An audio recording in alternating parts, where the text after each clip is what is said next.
Halo semuanya, nama saya Randy Mateo dan hari ini saya akan membahas salah satu topik penting dalam ekonomi, yaitu inflasi. Mungkin kita sering mendengar istilah ini di berita atau media sosial, tapi apa sebenarnya inflasi itu dan bagaimana dampaknya terhadap kehidupan kita sehari-hari? Mari kita bahas bersama-sama. Secara sederhana, inflasi adalah kenaikan harga barang dan jasa secara umum dan terus-menerus dalam suatu periode waktu.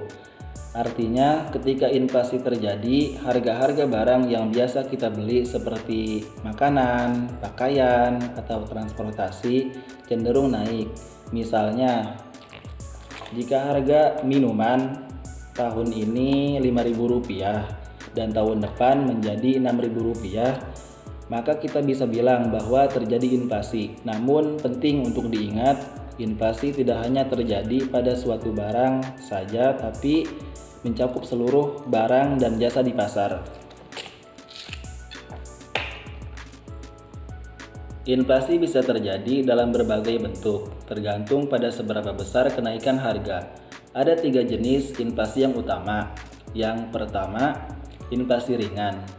Ini terjadi ketika kenaikan harga kurang dari 10% per tahun. Biasanya, inflasi ringan dianggap wajar dan bisa mendukung pertumbuhan ekonomi. Yang kedua, inflasi sedang. Kenaikan harga antara 10% hingga 30%. Dalam tahap ini, daya beli masyarakat mulai terpengaruh secara signifikan. Yang ketiga, inflasi tinggi. Kenaikan harga di atas 30% ini bisa sangat merugikan ekonomi karena daya beli masyarakat menurun drastis dan stabilitas ekonomi terganggu.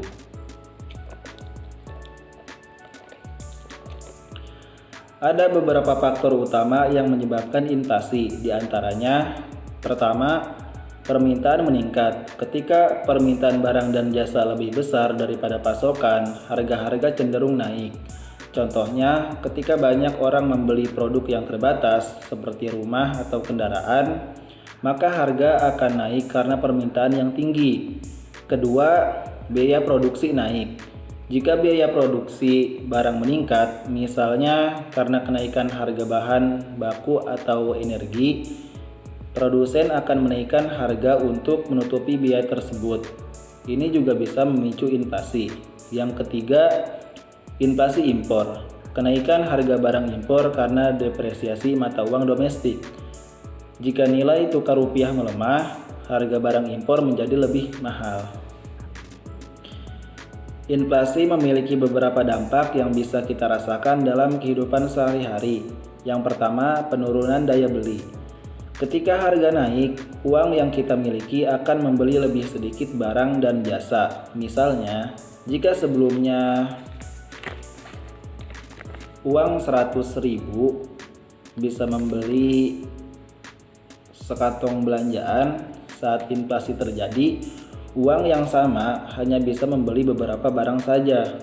Dan yang kedua, kegelisahan ekonomi. Jika inflasi tidak terkendali, masyarakat bisa merasa tidak aman secara ekonomi karena gaji atau pendapatan mereka mungkin tidak cukup untuk mengimbangi kenaikan harga. Dan yang ketiga, pemenang dan pecundang.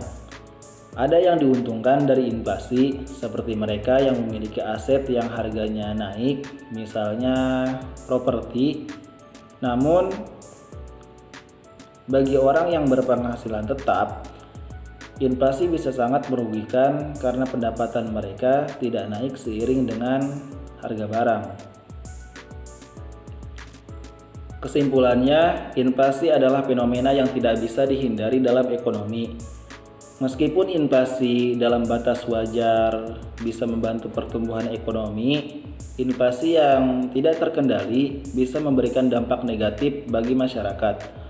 Oleh karena itu, penting bagi pemerintah dan bank sentral untuk mengendalikan inflasi agar ekonomi tetap stabil. Terima kasih sudah menyimak. Semoga penjelasan ini membantu teman-teman lebih memahami inflasi. Sampai jumpa di video berikutnya.